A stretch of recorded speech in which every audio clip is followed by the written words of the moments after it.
The following program is rated GE. It is suitable for general family viewing.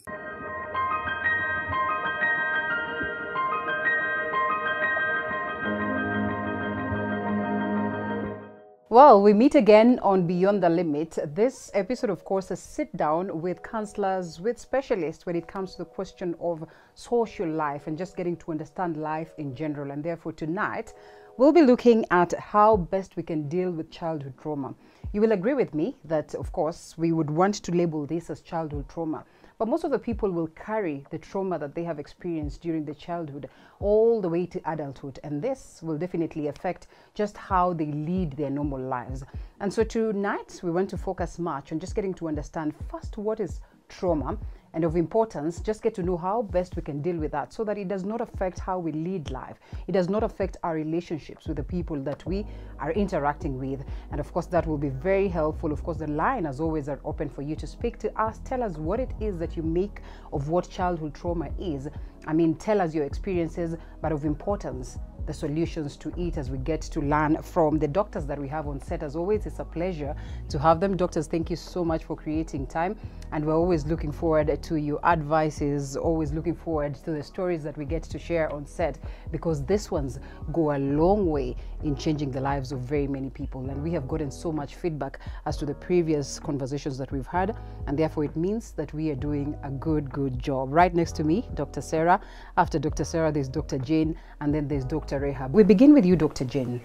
When we're talking about trauma, while we were chit-chatting before the conversation, I had Dr. Sarah say that, you know what, we all have gone through trauma at some point in time, but just how intense it becomes for an individual is basically what we're here to address. So when we're talking about trauma, what exactly are we referring to, in childhood trauma for that matter?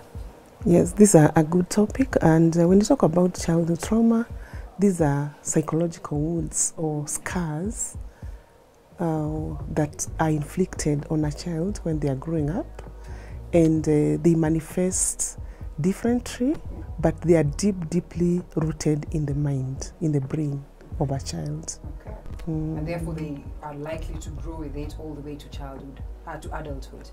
Definitely, some people carry trauma, and when they are old, maybe something happened, a teacher or a significant other, a caregiver, was aggressive to you when you were growing up. Maybe they called you names, verbal abuse, you are sexually abused, or bullying in schools.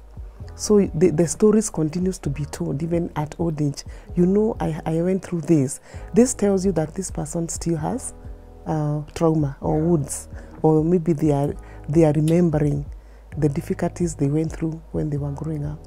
And sometimes people do not even get to know that you know, what results out of this is basically you know, something that comes out of the trauma that they experienced. And most of the people, when they get to meet counselors and, you know, they share their stories, is when they're told actually there are possibilities that this is what you incurred during the childhood moments that is actually affecting you. So when we're talking about trauma, basically, what are some of the causes? What are some of the sources? What is this that you'd look at and say, you know, then this would result to trauma?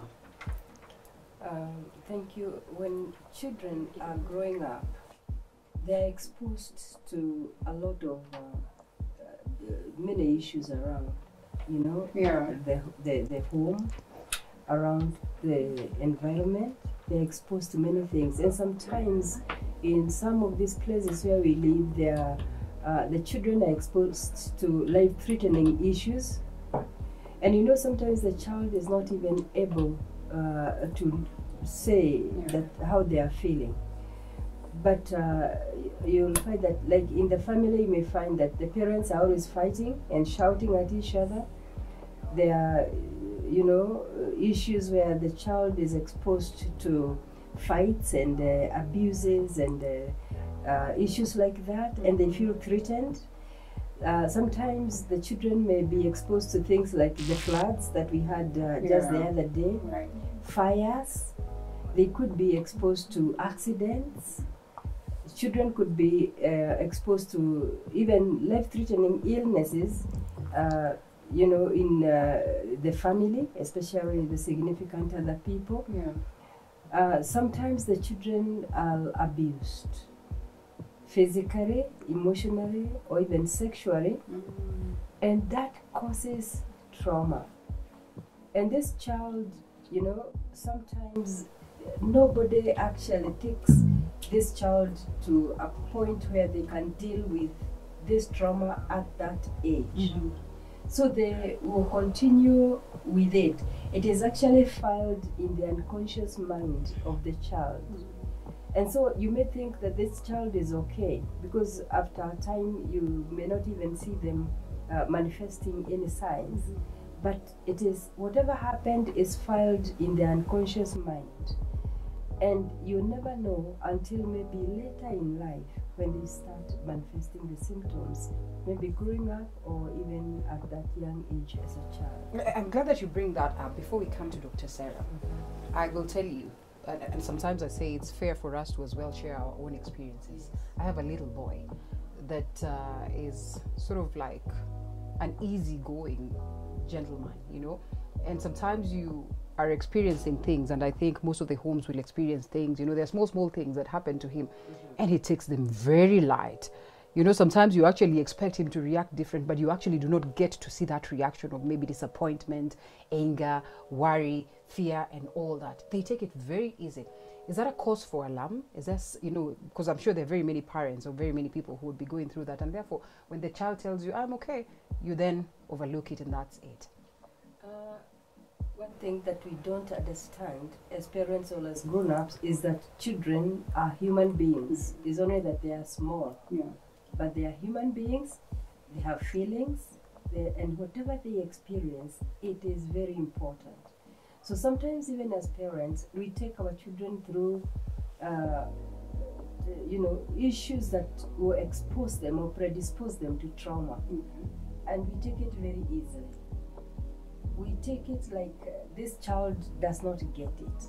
So anything that happens, maybe even between the grown-ups in the family, and the child is there, they are watching, they are experiencing, it's good to understand that if it is traumatizing, it will definitely affect them later in life. Right. The child may say, it's okay, mom, but deep inside, that thing is, it goes in the mind and it is filed there.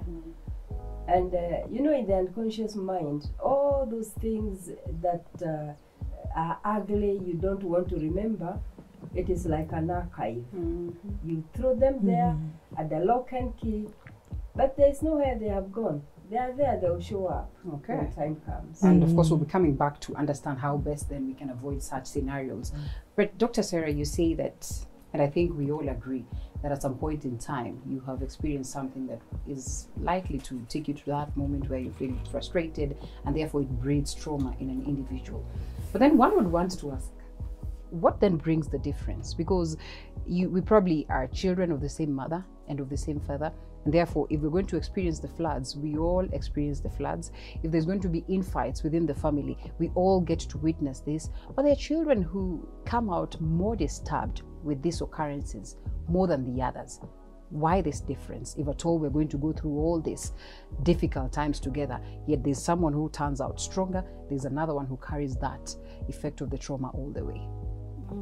I think it's good to say that we may be of the same parents, yes, exposed to the same environment, exposed to the same disaster, or even personally induced challenges. Like you find even in a house, there can be a house girl who is mistreating or mishandling the children within the house, but you find the ability to recover from what a child has gone through might be very different. And I think simply is because we have different levels of resilience and ability to bounce back, and maybe also what one has fed themselves with.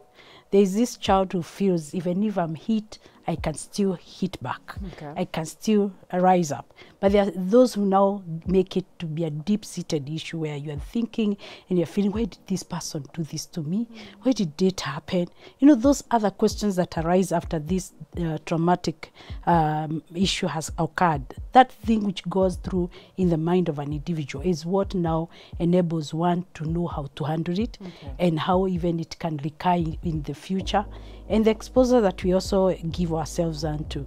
For instance, if you have been exposed to people that have been exposed to sufferings, yeah, and you've seen them that it has worked for their good in one way or the other, you're likely to recover very fast, even from a traumatic matter.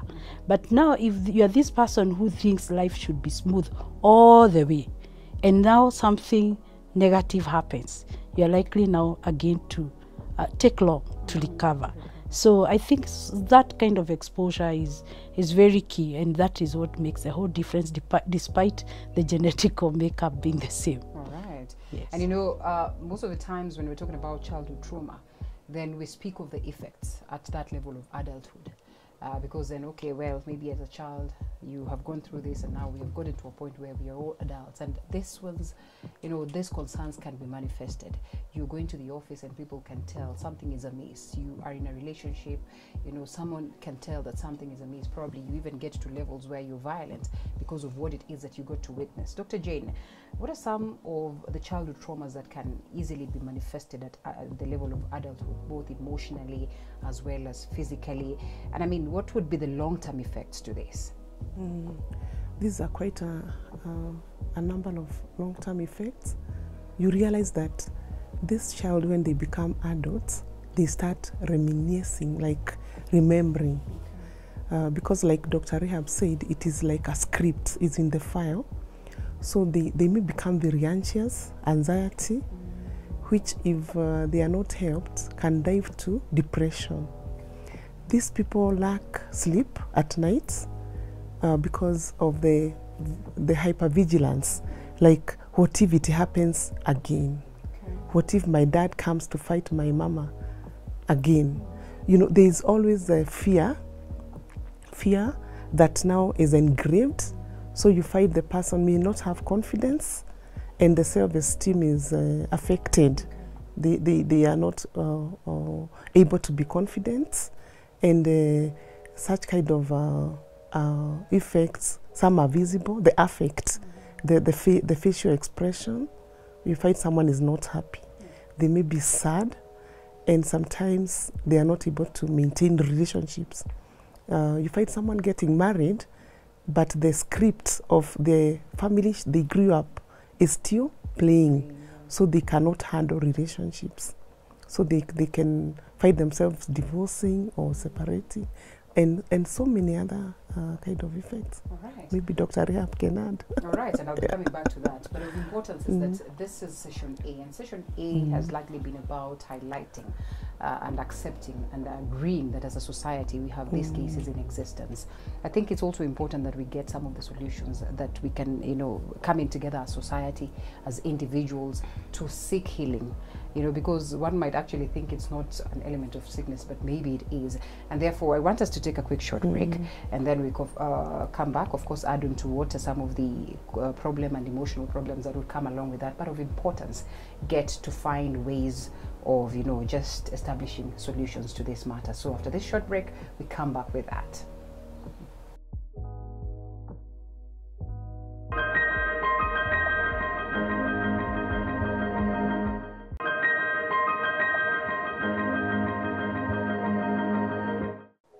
Welcome back to Beyond the Limit, and we are discussing just how best we can deal with childhood trauma, because we realize that this is a concern that indeed is rampant and affecting just how people relate with each other in society. As always, we have Dr. Sarah, we have Dr. Jane, and Dr. Rehab to unpack this. The first session we looked at just what are some of the, you know, possible, you know, childhood trauma causes or concerns that would manifest in a person's life, and therefore at this point we get to a stage where we look at some of the strategies that would help us deal with the aspect of healing. As you expound more on what Dr. Jane had said, what are some of the things that we can do to make sure that we are able to reach out for healing? It is important to deal with childhood trauma. It's important to heal it even when we are dealing with a grown-up person. And society, the community needs to know that it is an issue, is an emotional issue that can impact very negatively on a person's life. And therefore we need some healing strategies. And one of the ways that as the psychologists deal with it is through psychoanalysis. Okay. Yeah, psychoanalytic psychotherapy. That is a good way of dealing with trauma, because like we said earlier on, it is a matter of those experiences being filed in the brain, in that unconscious part of the brain. So you need to bring that to awareness. That what is in the unconscious, you need to bring it into awareness, so that now as a therapist you can address it. And that is a very, it has shown that it is one of the ways that you can deal with. The other thing that you may possibly deal with trauma, childhood trauma, is through social support. That non-judgmental attitude. When you see somebody behaving in a way that you don't understand, you don't judge them. You become empathic. You know, you understand that something must have gone wrong with them and they need help. So you come in as a support system. Okay. And that one helps so much also. And we'll be coming to Dr. Sarah so that she can tell us just how the society then can come in to make sure that we build this aspect of, you know, a warm and empathetic situation. But Dr. Jane, quickly on still how best we can, you know, come up with mechanisms of healing. Not many people will get to go to counselors. Some of them would actually want to struggle with this within themselves. How best can we advise these persons then to build an element of resilience at that point so that they're able to deal with the same? Yeah. Until the person accepts, they will never be helped. Okay. It starts by accepting that, yes, I have a problem. After acceptance, that's dealing now with the denial, because maybe someone has pointed out that there's something wrong they are observing. They tell you now, you can seek therapy, you can sit with a trusted friend and talk about it, tell it, narrate what happened. Like Dr. Rehab talked about psychoanalysis. As you talk about it, you are healing, you are letting go. Maybe you have unforgiveness and you can go to the church. The pastor will pray for you, and you'll also deal with the unforgiveness attitude, so that you can forgive the perpetrators and move on with the life. Okay. Yeah. All right. We'll be coming back to you, Dr. Rehab, to tell us some more on how best then parents can come in to address this. But quickly, the society is very important then in this case, because while so much is happening, society is watching. And now when you move from that society where you were a child, you move to a different one, you still are expected to be sober, to be able to interact with the people. Let's talk about the society and how they come in to make sure that they can break the cycle, they can help address these concerns of childhood trauma. I see, like my fellow therapists have said, the society really plays a big role in trying to help this person who has gone through childhood trauma recover and also overcome. And maybe, as you have said, Dr. Jean will be speaking about what family does, but I believe it is the immediate part of the society where we need the family persons to know what has this child gone through, what is this relative suffering from, because as we have said, some of them will be visible at adult age. That's when you realize, wow, this person went through this and it is still recurring and it is visible. So we need to really offer the support system in that we can shield this person from getting this exposure to what may have traumatized them in one way or the other. And you don't keep reminding this person. And as we have said, the society is likely to amplify it or even lessen the trauma experiences by maybe giving positive stories about the issue that the person may have gone through, and helping the person understand it's not going to recur, and even helping this person get more information about it, because sometimes it's about misinformation and one is there thinking that it is over, it is done, they cannot get back on their toes and all that. But if we keep speaking about it and talking positively about it, in a way it's possible to heal. I also look at workplaces. You know, you can be able to tell. A person is able to say consciously or unconsciously the childhood traumas they may have gone through. Okay. You sit next to someone and this person says, I hate women. Or somebody just says, I hate men. Okay. And that is likely to tell you what is this that this person may have had and experienced with a man or a woman. So with that, you're able to maybe take this person, colleague, for a cup of tea and share out. And maybe you're also able to demystify that which this person thinks is all about men, is all about women, or even bosses. You know, the person might have had a bad experience. Maybe the parents were one time sacked by their boss or mishandled. And this is still recurring. Even in workplace, they are still remembering what their parents went through when they were working. So you really need to demystify and show that it doesn't have to happen to everyone and all that. So a lot of encouragement need to come from the immediate persons who are dealing with a person who has gone through childhood trauma. And let's talk about the other person who is dealing with this person, for instance, a spouse. Yeah, you know, I don't know whether you can get much from society, because when you go down there, majirani will tell you, huko hata, you know, they do this, they do that, and everything. Is it wise for the other party, or the person who's dealing with the person who's going through trauma, you know, to go and ask around on how best they can handle them, or just get to seek what could have gotten, you know, them into this state? Yeah, you have said it well. It's good because, again, if you are not careful, you might be the consumer of all what this other person is going through, and it might hit back on you. So I think it's good also to seek information, seek therapist help, and let them guide you on how to handle this person. I think information is power, and so the much you get about it and gather how to handle it, the more helpful you shall become. All right. Thank you. The role of parents, where do they come in all this to make sure that it's all right? They protect their children. And you know, you're still a child, even when you're out of that home and married and all that. You will always go back to home and tell mom, you know, this is what I'm going through. Could it be as a result of all that and everything? So where do they come in, and how best can they help address this? One thing that we need to understand is that parenting styles sometimes can impact negatively or positively on a child, and trauma could have come from the parenting style. And therefore, sometimes the parent, when they are bringing up their children, are not even aware that they are using a wrong parenting style. They're just doing it maybe the best way they know how.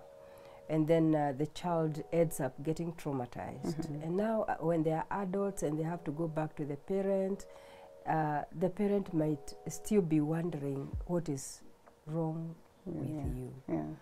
So what I feel that the adult person who is going through, you know, re-experiencing the childhood trauma, maybe they can help the parent understand without labeling them, without judging them, without victimizing them. Because sometimes even that, the way they brought up their children, it was the best way they knew how, but they ended up causing trauma.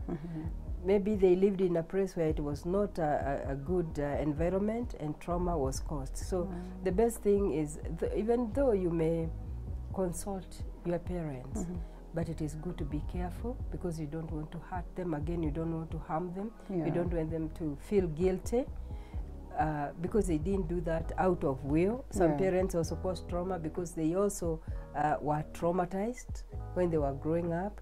So it becomes a vicious cycle. And what I would want to say is that everybody needs help. The parent, the children, the person going through the trauma, they all need help. So I would rather this person is helped to look for some professional help. All right. Yeah. As we come to a close, 3 questions. Dr. Jane, how then does an individual who has experienced childhood trauma get to a space where they can practice self-compassion, self-acceptance as part of the healing journey? Because that, I realize, is crucial.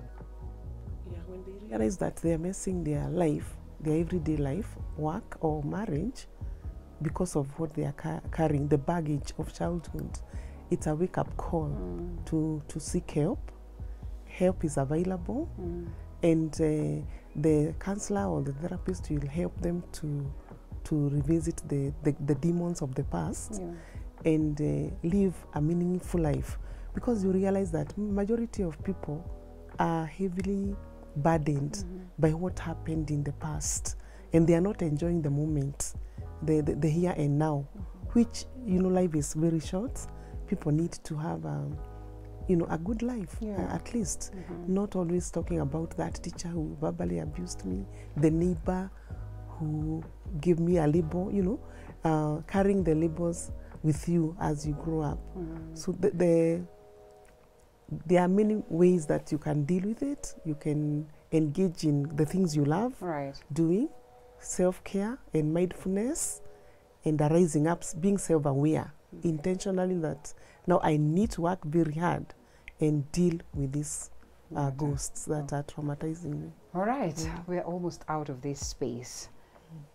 When it comes to the question of society, just how then does raising awareness come in handy towards making sure that then we're able to deal with stigma and reduce these cases?